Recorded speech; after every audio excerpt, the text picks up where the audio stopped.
което съм на път да ти кажа, ще те шокира. Знаеш ли, че има книга, която да резонира изцяло с Джензи? Джензи е поколението, което чувства, което не знае къде се намира във връзката си, само защото е объркано през повечето време. И не ги съдя, смисъл аз съм оттам. Просто това е книга, която смятам, че всеки един човек трябва да прочете.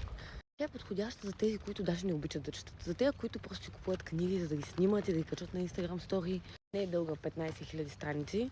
И смятам, че е доста лека за четене на пръв поглед. Разбира се, ако решиш да вникнеш малко повече в нея, тогава вече не е лека, защото трябва да се замисля за някакви неща. Това е книга, която със сигурност ще те накара да се почувстваш разбран. Накратко ще ти кажа, че това всъщност е книга, която описва всеки един момент от едно влюбване.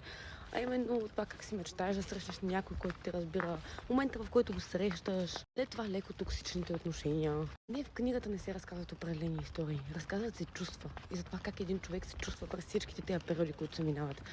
От първата тръпка, първото гадаличкане на корема, Боже, изморих се, до разочарованието и след това изправянето на един вече човек, който се обича по някакъв начин и който е разбрал, че трябва да се излекува от цялото това нещо, за да може някой друг да го обича и така нататък. Книгата се казва малко по-необикновена история и се казва така просто, защото историята не е разказана чрез истории, а е разказана през чувства.